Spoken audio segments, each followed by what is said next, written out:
Blog Talk Radio.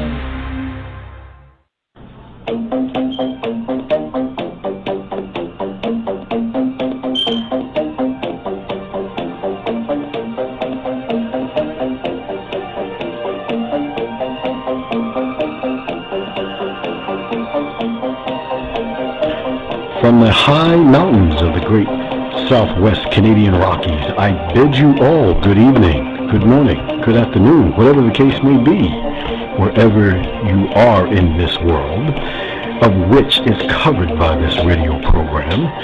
Welcome to Dark Matter Radio. My name is Ronnie McLean, and we're going to have a very interesting program already, I can tell.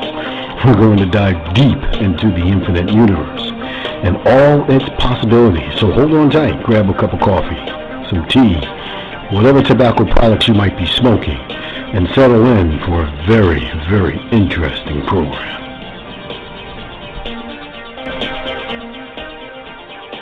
Good afternoon, good morning. Good morning, everybody over there in Canada. We want to say our condolences go out to you from that shooting that happened the other day. We will be having some sort of a show on that. Lots of interesting stuff happening in that situation. So we feel really bad about that.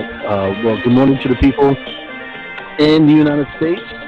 Also in Mexico. We are also giving out shout-outs over there to people in Australia. Hello there, Max Egan. Hopefully everything over there is going fine in your neck of the woods, and you're getting out with all this type of stuff that's going on with all of this coronavirus stuff. And tonight, I want to discuss a subject that I discussed about a month ago, right? About a month ago. And how I said a certain population wasn't really being affected by the coronavirus. And it's been bothering me now because why is the Corona-19 more deadly to black North Americans than any other race in the world, it seems like, especially here in North America. So a dire warning on the initial COVID-19 research reveals that black indigenous Americans are becoming disproportionately infected. Cities tracking how the virus impacts racial demographics find that although blacks represent less than the majority of the population, blacks are about 13% of the population now. The community is experiencing a higher coronavirus illness and death in North America. And in Canada, they have no idea on the impact on the indigenous black Canadians. So tonight on Dark Matter Radio, we are going to get into the infinite universe of the dying black with Corona-19 with your host, me, Ronnie McLean. So very interesting enough. I did say about maybe 3 or 4 weeks ago, and when all this stuff was happening, even in beginning of February, ending of January, I said it wasn't affecting a certain group of people. And then some inside information happened, and that inside information was telling me about black helicopters that were flying around communities in New York. One of the communities was the village of Hempstead. It was 3 dark helicopters. They couldn't see the color, so I believe that they're black. And that they were flying around in a very large circle, which they said that they were spraying some sort of an agent out of it. Don't know what it was. One report that I got that it was so thick in the air that they had to go back inside because they weren't able to breathe. Another one, they thought they were just spraying so that they can try to kill the virus. 2 weeks later, there was a massive outbreak, not only in Hempstead, which at that point, the village of Hempstead, which is one of the largest minority communities, villages in the United States, became almost the epicenter with approximately maybe 90,000 people. They had over 800 people affected within a couple of weeks. That's unbelievable. And then you get into the Bronx, what happened over there, disproportionately people being affected in that. Chicago, crazy. I mean, it just goes on and on and on. So I was one of the ones who said initially that this was not affecting the quote-unquote black community for various different reasons. I was also one of the ones that were that came out and said that the virus was a man-made virus, which it is. There's a patent for it. The patent is owned by the subsidiaries of Bill Gates and his foundation. It is called an invention, and they've been working on this patent now for over 20 years. And the whole entire plan that this stuff has been going on for quite some time. So my thing is, why is it affecting the black community all of a sudden so quickly? Is it because of these helicopters, and what were they spraying? What were these helicopters? Is anyone out there, have they seen these helicopters? Have they seen these helicopters? And what I'm going to do is, as we begin to start doing these shows, we will start taking some phone calls and stuff like that. So if you're listening in, and if you do want to say anything, the call-in number is 914-205-5537, 914-205-5537. If you have seen any of these things in your area or anything like that, or heard rumors of anything like that, I would like you to put a comment below so that other people will be able to see it. Right? They say that there's mainly 4 reasons why it's hitting the black community so hard. We'll get into that. And we'll also get into, could the indigenous black people, the indigenous black American Indians, as some people call themselves, some people now call themselves Aboriginal. I mean, we're going to have a whole nother show about what, black people are calling themselves these days in the Americas. It's getting all over the place, and doesn't seem to be any real, platform as to what the quote-unquote black people, quote-unquote African-American would like to be called these days in the Americas. I'm still saying that they're indigenous Aboriginal beings of North America. Others are saying that they are black American Indians, which was their original designation when the Europeans and the Moors came over here, and when the war, and also even before the war started. This is who they were dealing with. For those of you who are lacking a little bit on the North American history, we also know that there was over a 500-year period, there were less than 300,000 Africans that actually made it to the land or the shores of North America, which over a 500-year period is less than almost like, I don't know, maybe a few hundred a year or something like that. So it wasn't really that many. So the majority of people that they were putting into slavery were the people that they were at war with, and they were using that population as they were cleaning out a lot of these different vestiges of the civilization that was here. They were using them as slaves. So this wasn't the first time. So it wasn't the first time that some sort of a viral infection has affected the indigenous community. I mean, when you go back to all different types of viruses that they were using. I mean, they used smallpox, and a lot of the Native Americans were wiped completely out because of the smallpox. And that was something that was very, very devastating. I mean, if you've seen somebody with smallpox, especially in a country where they didn't have any real diseases over here, nobody's really affected with anything. I mean, you have to really fight pretty hard to get somebody affected with some of the stuff. And just like I'm saying right now, it had to really be pumped pretty hard if all these people are actually dying of COVID-19, the invention.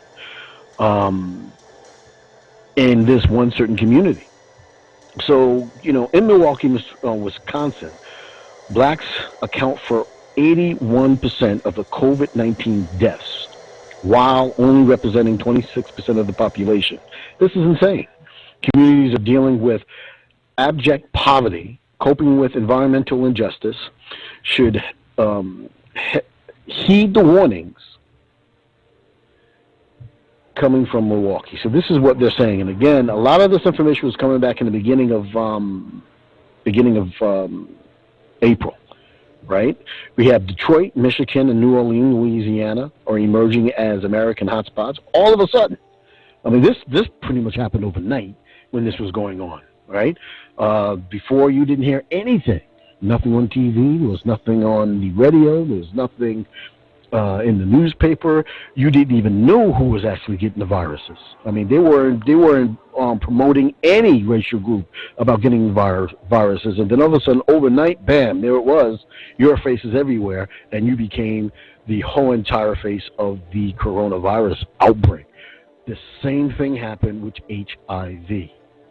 HIV was another one where, again, it wasn't affecting a certain population of the community, of American society, and then all of a sudden, almost overnight, was a African American, quote unquote, African American disease.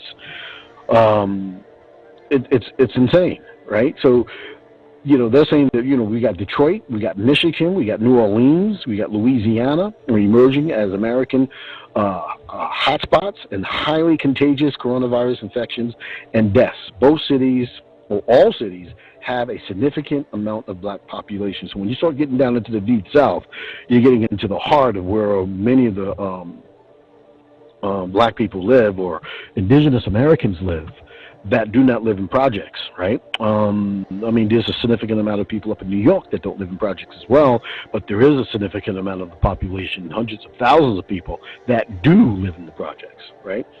So it's crazy when you begin to start looking at the statistics, right? So the statistics right now by race, and this is as of the beginning of February. I just want to go over this a little bit. The American, the Native Americans, right? They are less than 1%, right? Percentage deceased by race is 0. Interesting. Asian, Pacific Islanders, 1% of the death rate. You got quote-unquote black African Americans, which are actually the indigenous Americans or American Indians, or 35% to 40% of the death rate here in North America. The Caucasian race, quote-unquote white race, is a percentage of overall cases by race is 24%. The percentage deceased case races is 28%. Then you have multiple races, which is 2% overall rate, 1% death rate. And then you have this other 3% infection rate, 1% death rate. And then we have this suspicious thing called unknown, this unknown race. So who is this unknown race? We don't know, but they are 35% and 28% of the death cases within North America. It is unbelievable how a population that is now about what they claim 12 to 13% has 35% of the overall coronavirus cases in the United States and account for more than 40% of the deaths. And this is like that popped up almost overnight. So according to the CDC Control Center, the Center for Disease Control Center, the CDC, the CDC is also reportedly funded by the Bill Gates Foundation as well, right? Just want you to keep that in mind. People of any age and race with severe underlying medical conditions at a higher risk for critical illnesses and possible death should they contract the Corona-19 virus.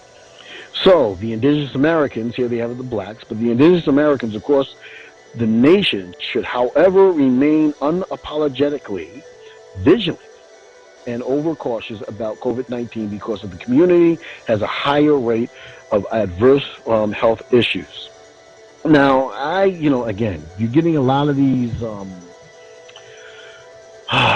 statistics that are coming from the quote-unquote professionals. They're coming from the quote-unquote hospitals. You're coming from a lot of the reports that the federal government, state government, city governments, county government, town governments, village governments, they all put out.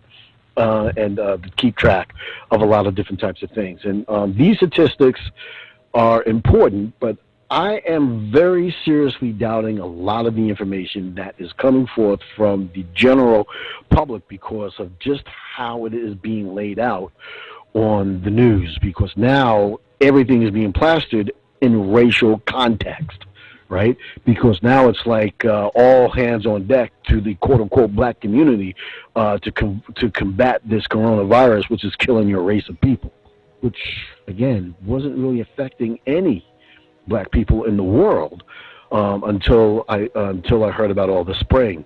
Now I do want to really bring up, and I brought this up on another program, that there's a guy by the name of Florida Marquise in the beginning of February, ending of, I think it was the end of January, beginning of February, and he brought out a report about how the coronavirus was ravishing through Asia Minor and Europe, right?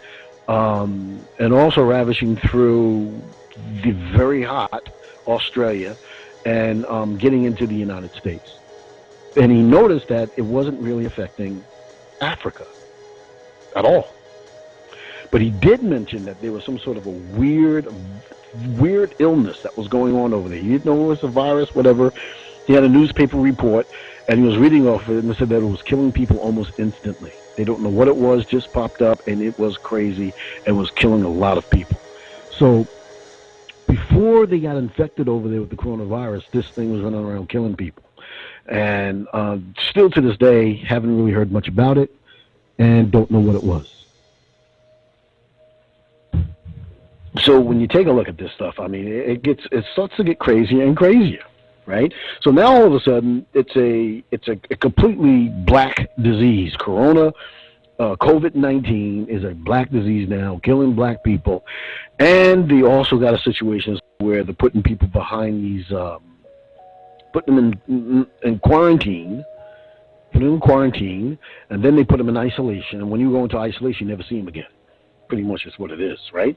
So these underlying medical conditions, people with chronic lung disease and moderate severe asthma, people who have serious heart conditions, people who have an uncompromised immune system, right, including cancer treatments, etc., smoking, bone marrow, organ transplants, immune deficiencies for control HIV, AIDS, and prolonged use of colloidals, steroids, whatever it is, and other immune weakening medications. Now remember, there's been a lot of vaccinations before this as well, and it has been reported that sometimes some of these vaccinations can weaken your immune system by almost 50% as well. So there's been a lot of prep for this to go on. And when I say prep, there's been a lot of things that have been happening over the past 50 years or so that would lead to a lot of people having compromised immune systems. All right, people with severe obesity, body mass, BMI of 40% or higher. Now, and again, I'm not getting on anybody. Weight is great and everything like that. But when you begin to start looking at a lot of our people, anybody that they put on TV, they have a BMI of 40% or higher. A lot of people, right? So, I mean, it's the diet, the food that we're eating, which is what I call a diet that is synthetic, not natural, and artificial. And when you destroy your system with artificial foods, of course, you will begin to start coming up with all different kinds of stuff. So a lot of the problem in our communities, and we're trying to figure out what the hell is going on here, but a lot of the problems in our communities is that we don't even have decent food in our communities. We don't have the same access to the same type of decent meats than they do in other communities that have a higher income ratio, right? We have people with diabetes, people with chronic kidney disease, undergoing dialysis, and there's a hell of a lot of our people, excuse my language, with dialysis right now. Unbelievable. That's why it's sad to see people like Dr. Sebi away, Dr. Layla Africa, and people like that. Sad to see them go. People with liver disease, people with high blood pressure. While the life expectancy for blacks in the U.S. increased from year to year, the new analysis shows that the younger blacks are more likely to live with underlying health conditions, diseases that develop in blacks who are in their 20s and 30s and 40s and may display little to no early warnings at higher risk for morbidity, including contracting COVID-19. So when you begin to start looking at this, you remember before they said it wasn't affecting old people? And then all of a sudden all these young people were dying, and then they say, oh, young people don't have to worry about it. And next thing you know, they're at the beaches. I mean, all kinds of crazy, weird stuff that was going on. So now what they're saying is here is that even though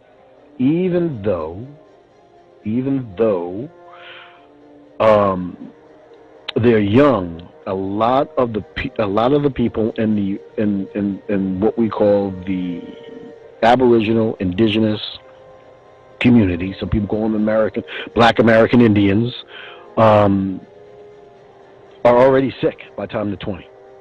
I know this is probably true because a lot of people who drink a lot of soda, pop, diet soda especially, with all that saccharin and all the crap in it, get hardened of the arteries almost by the time they're 10. You know, kids having heart attacks and stuff like that. It is unbelievable and crazy. So when you start talking about these high blood pressure, diabetes, dying by stroke, again, it is the quote-unquote African-American, Black, indigenous Americans that are the highest of any other racial group in the Americas to die from any of these diseases. So what, really, when we really begin to start thinking about all this stuff, where is the equality in our healthcare? In terms of what's going on when we divide things in racial factors. Because it seems like no matter what period of time you grow up in, the quote-unquote African-American, Negro, Black, indigenous American Indian is always at the bottom of the totem pole when it comes to dying of diseases. Higher mortality rate for everything. Seems like, including child death. We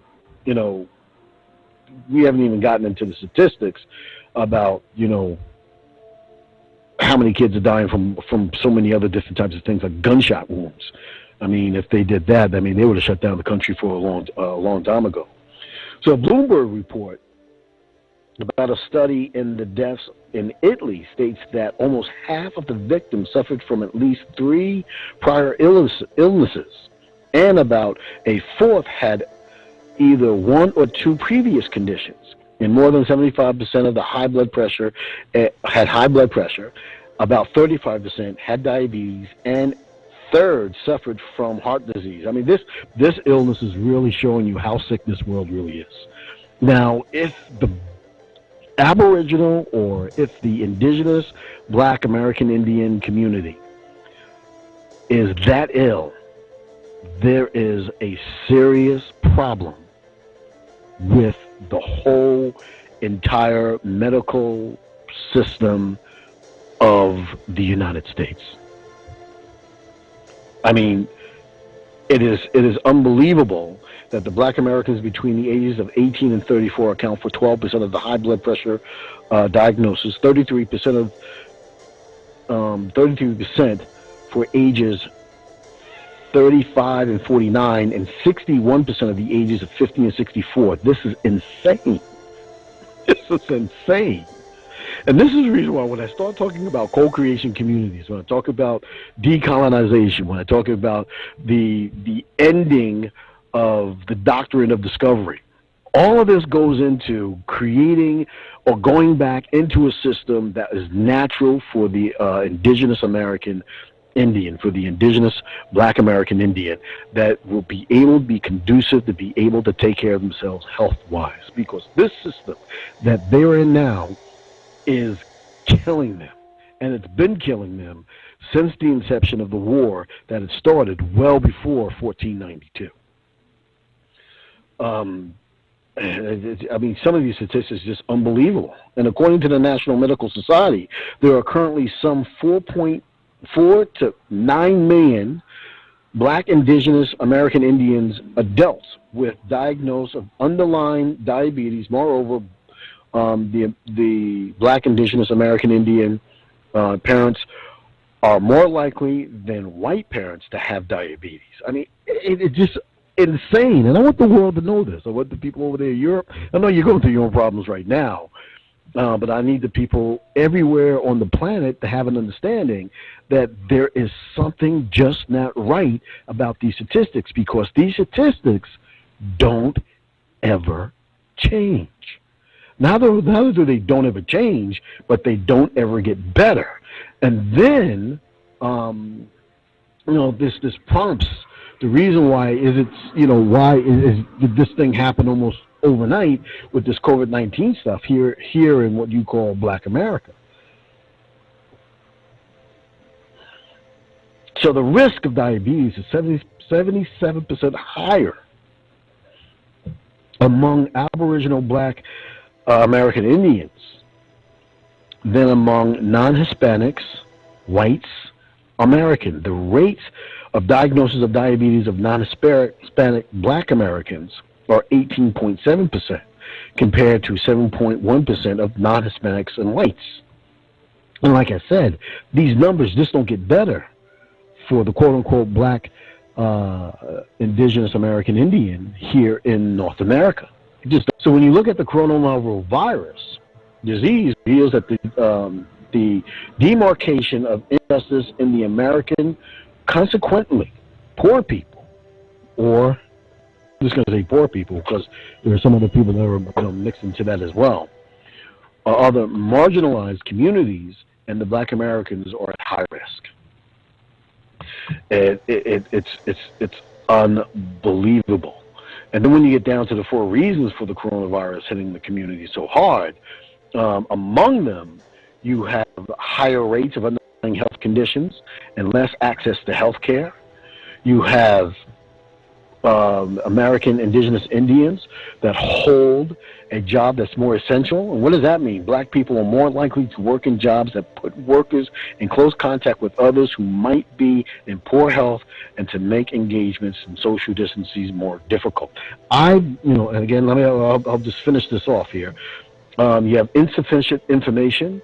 So one of the people, Miss Grant, a political science professor at Howard University, focuses on Black voters, relationships with state and local governments, says poor information from government leaders has sharpened Black people's experience with coronavirus. And I don't understand how that's even possible, because Black people live here in the United States. They live in the mainstream. They don't have really anywhere that they go that's just their people. They live in the mainstream. Everything that they get is in the mainstream. They don't have any specific program just for quote-unquote Black people, African Americans. These programs are shared amongst lines of every nationality. They don't have anything just for one racial group called Black Americans. They have it for the Hispanics. They have it for other groups, Africans. They have it for, Italians or a whole bunch of other different people, whites, whatever. But they are just within the same with everybody else. Whatever information they're getting it from everybody else, right? And then housing disparities. So Ms. Gavin, a principal investigator for the Conversation of Law and Foundation Healthy Neighborhoods study, told The Fix that racial disparities in housing put Black lives at much greater risk in contracting an illness. Her organization attempts to better understand and address the effects of neighborhoods change in health in the Boston metropolitan area. So I've been doing this all around the country. And I agree that where a lot of our people are housed are not suitable for conducive of promoting great health. It's just not. But it still doesn't explain why almost overnight in all these different areas almost at the same time got hit so hard with the coronavirus. So one of the things I wanted to do was look to the place where I spent a lot of time. I'm actually, living up there in Canada, down here in the States right now. I'm actually down here in the Virginias doing some emergency work. And that's how I have a really good understanding as to what's going on. My hand is directly on the pulse for my basic job of what I'm doing, right? But when I look at the Canadians, Americans at least know how Black people are faring with COVID-19. and that's very badly. So we have this article here that I just want to go on. So we have a lady, said Angela Robinson, because you have Sparkman, right? She's an executive director of the Parkdale Queens West Community Health Center. Robinson said, has long been in the front lines and witness to the lives of most marginalized in the city, the homeless, the undocumented, and poor working, all of whom are also disproportionately racialized. We are discussing a horrendous data stream from the United States on the rates of the COVID-19, its infection and killing of Aboriginal, Indigenous, American Indian people. In Chicago, African Americans account for 70% of the 86 record deaths and make up 29% of the city's population, which is crazy. Louisiana saw the same, 70% of the deaths among the African Americans, who constitute 32% of the population. That's almost half the population. This is insane. And then she says, "What about the black people in Canada?" The person who's giving the interview asked about, what about the black people in Canada, and are they better off there compared to the U.S. because of universal health care, and because here I wave a red flag. Canada is not as bad as the U.S. He's asking the question. So what does she say? As much as we have critiques of the healthcare system in America, we have done data. They have done data collection. They have disaggregated by race within the healthcare system, or there in Canadian is within the healthcare system. They don't use really the word "the" within healthcare system, right? In hospital, not in the hospital, those kind of things. But so we in Canada have been glacial in our movement in the collection of race-based data in our healthcare system. As a result, we will not be able to identify the disappropriate access, the challenges, deaths, illnesses that the black community will experience as a result of the COVID-19. My fear is that the real health impact on the black community will be hidden. And so in Canada, they have absolutely no idea. So I can't give you any kind of information what's going on in Canada up there. They just don't have it, right? They just don't have it. They're just recording deaths and people, whatever, right? So it's important for us to understand, again, that I believe that there's a lot more going into this than a lot more going in that meets the eye. And this is the reason why for the past, God only knows how many years, I've been promoting co-creation communities, the right to self-determination. Co-creation communities, right? And in co-creation communities, I believe that if we did have the co-creation communities set up a year or two ago, what we're going through now in our communities, we wouldn't be going through at all. Not at all. What the Aboriginal, Indigenous, Black Americans, Black American Indians that are going through today in North America would not be going through that. They wouldn't be going through it in Canada either. Neither would they be having any problems going down there in Mexico, because a lot of the Afro-Mexicans or Aboriginal Americans as well. Co-creation communities afford the Aboriginal, Indigenous, American Indian to be able to have a community upon which is conducive to healthy living, to work on specialties. You know, there might be a co-creation community that specializes in solar panels. There might be a co-creation community that specializes in agriculture. Special co-creation community that specializes in medicine. There could be a co-creation community that specializes in building cars, building computers, technical aspect of things. There could be, different types of co-creation communities that specializes in clothing, I mean, we have a lot of people out there that have a lot of great skills that aren't able to use the skills in the system that they're in. And then with the co-creation communities, they're able to link their resources together and begin to start providing resources with one another. I believe that if the indigenous nations of North America were able to get together, as we had put the plan out there, the carnage that we're seeing in the so-called Black African American community, Aboriginal Indigenous American community, would not be happening today. So when they came out as one of the sources of information of saying the reason why this carnage is happening and so bad is because of the lack of participation, the lack of information coming from their political leaders. I agree 100%. I agree 100%. And in the terms that their political leaders are not leading them in the areas in which they should be leading them. There's too many egos here in the United States. And again, the black people have been so programmed that they cannot get out of their own way. They're killing themselves in every way, in every facet of way that they can. And it is horrible.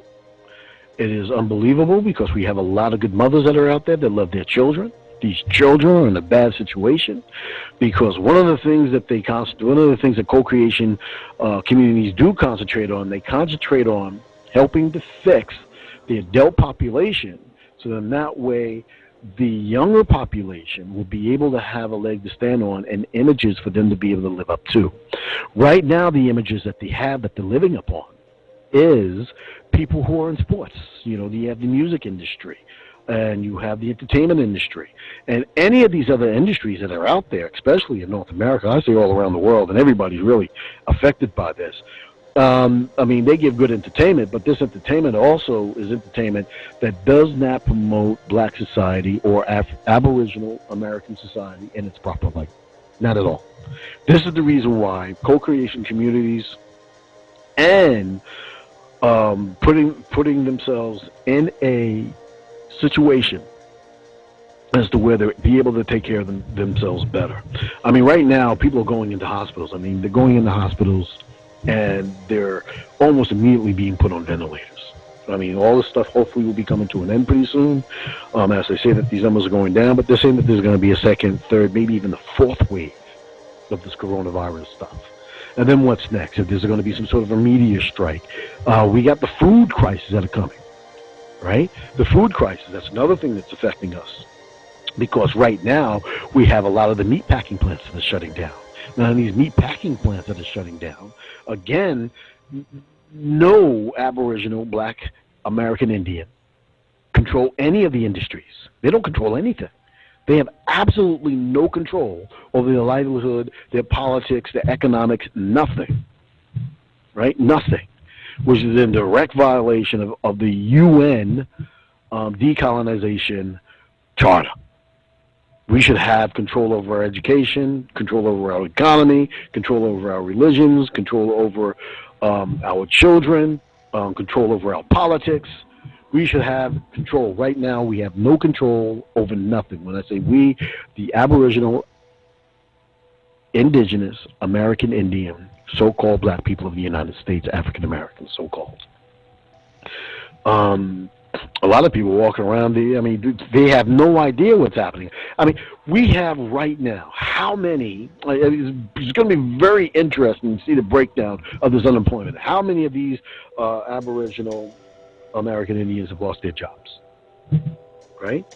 And who's going to be employing them, right? We have industries that have now been destroyed with all of this. So if something is not being done right away, this will be why the COVID-19 is more deadly to Black Americans than any other race, because we have absolutely nowhere to go. We don't have anyone looking over us. We don't have anybody to be able to employ ourselves. We have no mechanism of employing ourselves whatsoever. There's nothing.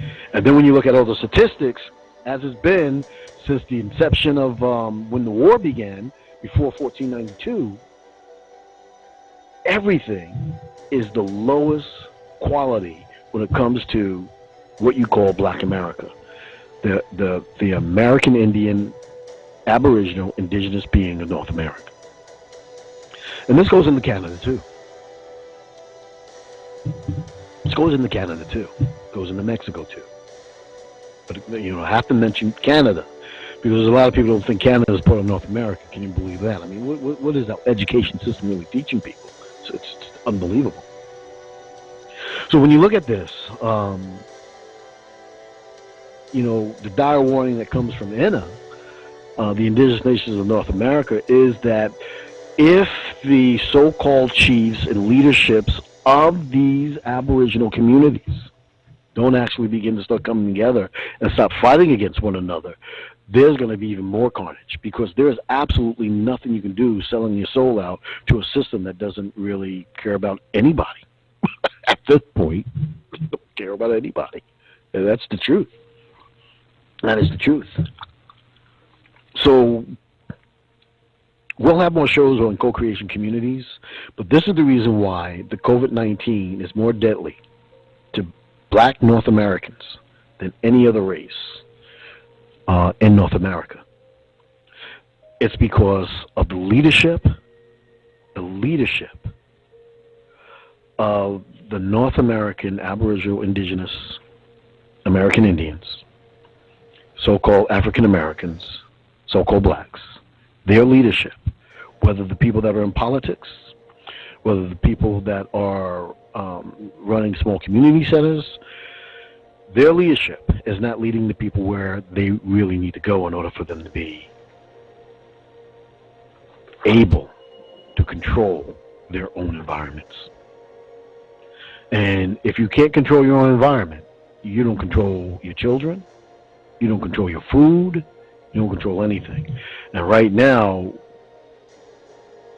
nobody is really controlling anything on this planet. And it's a dangerous situation. But this is the reason why,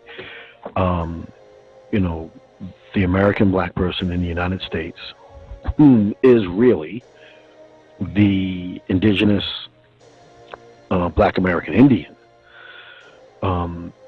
needs to be able to coalesce themselves into an agreeable group to be able to begin to start addressing their problems through their own terms, right, for themselves, and not look outside of themselves else to address their problems. They have to address their own problems. And it is very, very interesting. So I don't want to hear about racism. I'm not talking about racism. I'm not talking about hate the white man or hate this man or whatever the situation is. I'm not talking about any of that stuff. I mean, if you ain't got your crap together and you ain't got a co-creation community and you're not out there specializing in something and providing something that is real instead of selling, whatever bullshit you got to sell, excuse my language. People are selling certificates, people are selling information, all this stuff. You should not have to pay to be born in this world. You should not have to pay to eat in this world. You should not have to pay to be healthy in this world. That's why the system in this world, that's created this world, is not a natural system for any of us. So the most important thing right now for us to understand is take care of your soul. Take care of that light being that's put inside of you. Understand that everything on the planet is going through a quintessential change from a carbon-12 to a carbon-7 being. Understand that a lot of the things that you're seeing right now is being affected by the cosmic energy that is coming from the cosmic space that we're in right now. A lot of it's coming from the sun. Understand that everything is being reprogrammed. And reprogrammed to a point as to where anything that is not natural on this planet will not be here, will not be able to survive. So this is the reason why, as we're making this transformation, we have to be able to put ourselves into co-creation communities in order for us to be able to heal ourselves and bring ourselves into a position to where we can make this transition with the universe as it's going on. And this is not going to take a million years, a billion years, whatever. This is happening right now. We're in it right now. And every person on the planet is going through this. Every person on the planet is going through this. So this is the reason why when they started this COVID-19 situation, they wanted you to live in fear. And I'm saying don't live in fear. Don't live in fear. There's a lot of people in the Aboriginal black community that are living in fear. A lot of people that are running to this place, running to that place, and even running back to people who ripped them off in the first place. Ripped them off, cheated them. It shouldn't cost you a dime to be able to put a co-creation community together, to be able to keep your children safe, to be able to educate your children properly. It shouldn't cost you a dime to be able to access quality information that is going to make your life better. It shouldn't cost you a dime to breathe. It shouldn't cost you anything to breathe. So this is the reason why it is important for us to be able to build our co-creation communities, raise our vibrational energy above what should be, and to become what we're meant to be in this world, meant to be in this universe. This is what we are supposed to be. This is who we are supposed to be. And this is what we're supposed to be doing on this quote-unquote planet. So, it's important for us to be able to do what needs to be done. Question is, will you be able to set aside your programming and allow your soul to come through? Allow your soul to come through. So then that way, when you get out into the sun, 20 minutes, 2 hours, you can allow that sun energy to be able to reprogram the cells that live inside of you. Right? There are some co-creation communities that we're developing that are going to specialize in healthy eating. Eat your mangoes, and eat your dragon fruit, eat your watermelons, eat your cherries, your kale. Eat the natural foods that are going to be able to get you your natural irons and vitamin C's within inside of your body. That's important. That's extremely important. And this is who we are as beings of people. So everybody on the planet, I meditate and send positive, high vibrational feelings to you. I thank you for getting us over 1,700 mark on YouTube subscriptions. That is great. We're doing excellent on our other sister channel on BitChute, Infinite Universe 0012.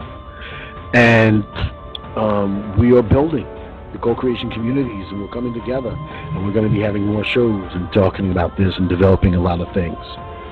So I want you to remember how wonderful you are, how beautiful you are, how great you are. And remember that there is nothing on this planet that should be able to suck the very soul out of your life. Nothing on this planet. Have a great evening. Have a great evening. Those of you that are in the chat right now, I appreciate you. Those of you who are on the phone just now listening, I appreciate you as well. And leave your comments below. Tell me what you think. Have a great evening. Much love to you all. Great Grand Rising. See you in the dawn.